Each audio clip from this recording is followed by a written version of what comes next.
And what happened to that system during the Kennelly years? It still pretty much functioned the same way. And then remember that Richard J. Daley became chairman of the party, succeeding Al Horan in 1953. So he had a very good idea of what kind of intrigue could take place unless he had direct control over the levers of government. And he was a good numbers man. And remember, too, that he was the one that created the executive budget. There was no executive budget before he was mayor. The city council determined the budget. He changed it around. The executive budget was prepared by the mayor and submitted to the city council. So that's how politics worked. The job holder was expected to go out and work the precincts, bring the votes in, contribute to the organization. And of course, in those earlier years, in the 40s and the 50s, the Democratic Ward Committeeman also dictated who the local district police captain was going to be, and the committeeman controlled gambling. So the revenues that flowed in from the illicit gambling went to the Democratic committeeman that also supported the political function. So when did that part of it pass away? Well, that started the gambling part. That started to pass away after Daley was elected. So by the end of the 50s, that was pretty much on the way out. And then with O.W. Wilson coming in 1960, he wasn't going to abide anything like that. But when you became ward committeeman and alderman, you still were writing those notes? Writing the patronage letters, absolutely, right. But there was no gambling. Right. I mean, there may have been gambling, but it wasn't centrally controlled as it was during the heyday of the Democratic Party organization. And what brought that system to an end, if it has come to an end? The patronage system? Right. Was it the Shackman decree itself? It or was. Were there political pressures that were weakening the system even? Well, I think, again, we that? go back to that point where you're getting a more educated electorate. People aren't, at that point, as pliable as they were. The GIs that went off to the Second World War came back totally different. The ones that went off to the Korean War came back not interested in following orders from some political boss. Television came to be. Everybody had a television in their living room. So it was just a rapid change. But the death knell of patronage politics was the Shackman decree, and not just political firing. I can understand that, but a ban on political hiring. Our nation's political system was based on the spoils system. You support me for president. When I get a chance to appoint a postmaster, I'm going to appoint you. Right. That's just the way it worked.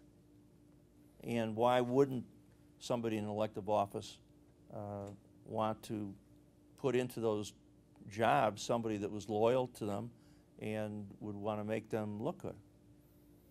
And I remember there was the U.S. Supreme Court decision in Elrod versus Burns that really, was the last nail in the hiring side of all this. Well, and you can't say that Richard J. didn't put up a good fight.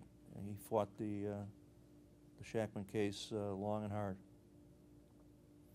So then what happened to the powers that the mayor had over the organization, or the powers of the chairman of the Central Committee? Well, at the time of his death, he still had that power. It was waning a little bit, and you'd have to think twice if you were in the city council and you wanted to oppose what the mayor wanted. You had to remember that out there in those precincts, those people owed their jobs to the establishment, and they could mount a serious challenge to you. So let's go to that day when Mayor Daley took a shot at a basketball court in the morning, went to his doctor, and then suddenly passed away. Yeah. And the city was in a state of shock. It was, yeah. For many people, he was the only political leader they had known, and to a very certain extent, he was a father figure. So what happened in the city council from the time that he died? What was the sequence of events?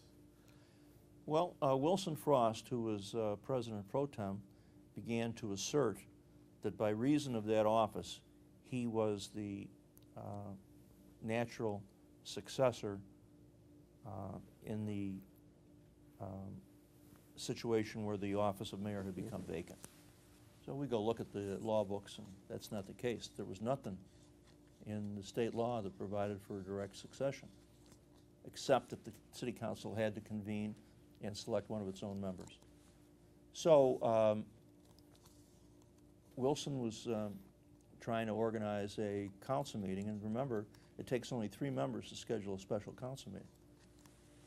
But suddenly, as fate would have it, the maintenance people of the City Hall workforce decided that that would be a good time to repair some of the walls in the council chamber. So by the time he got to the council chamber, there were scaffolds all over the council chamber and tarps so that the paint wouldn't stain the marble or the wood, so the chamber was unusable. And so there was a few days of a standoff. Tom Donovan marshaled all the votes. He pulled in all his chits and lined up a sufficient number of members of the city council to elect Mike Bilandic. The final negotiations took place in my law office at 39 South LaSalle. I was authorized to tell Wilson Frost he could become the chairman of the Committee on Finance if he'd go along with the program. And he agreed so long as he got the chairman of the Finance Cadillac limousine that came with the job. And so that was it. What's your appraisal of Mayor Bilandic? Mike was a very intelligent, sincere person. He could have gone on to be a good mayor, but for the snowfall that knocked him out of the box, and the rest is history. During the Bilandic years, your role in the city council was what? Did you have a chairmanship? I was chairman of the Police and Fire Committee, but I had been chairman of the Police and Fire Committee from 1971 on. And you still are? No, I'm chairman of the Finance Committee. Oh, I'm sorry, I thought you also, because I associate you so closely with the police department and the fire department. Well, that was many years. That was from 1971 until 1983 that I was the chairman of the Police and Fire Committee. So do you have any memories of the Bilandic years, any anecdotes? I mean, it was a short period. Yeah, it was not long. Mike was not an exciting figure. He was very smart, very successful as a lawyer, but didn't stir people's imaginations. He was the city's first important jogger. Yeah, I think you're right. Yeah, he was a good athlete. You know, Mike was a Marine second lieutenant in the Battle of Iwo Jima. Oh, I forgot that. And of course, then he had a distinguished career on the Supreme Court. He did. He was on the appellate court and then the Supreme Court. So, did you see the primary victory by Jane Byrne No. coming? Did anyone? Nobody saw it coming. Except Don Rose, I suppose. I imagine he'd say that today, but I doubt that he saw it coming at the time. You know, she was in single digits in December, and then the snow came and didn't melt for, what, 2 months? So then what did you and your group do? How did you react to that event? We reacted with shock, and then regrouped, and we're prepared to battle it out with Jane in the council, because I think we had a majority of the vote in the council. And she soon, I think, decided that it would be more appropriate to have peace in the valley than to have to put up with what problems we could cause her. Did that realization occur before or after the general election?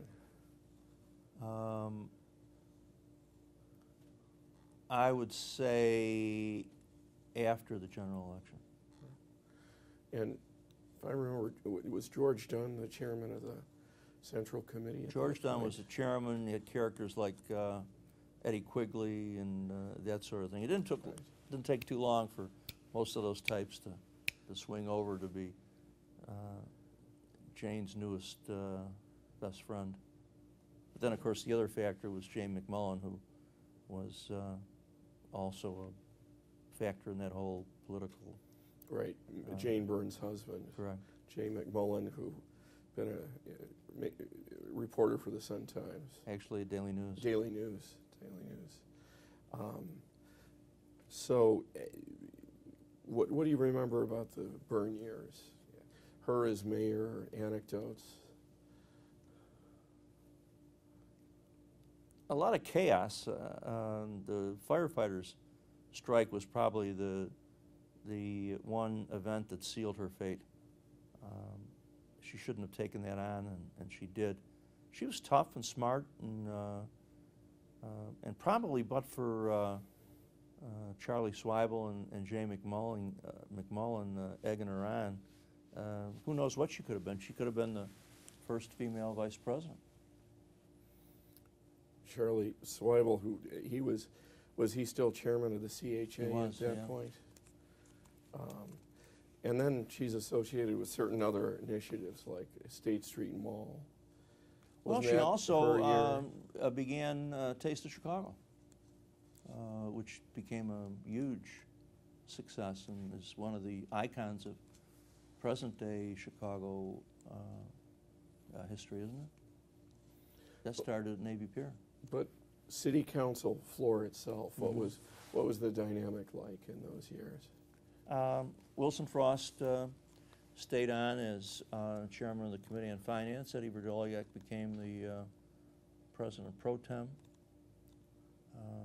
And Eddie, remember, was the chairman of the Democratic Party at that point under Jane. She got rid of George, you remember. Right. Installed Eddie. And then after her political demise, George came back.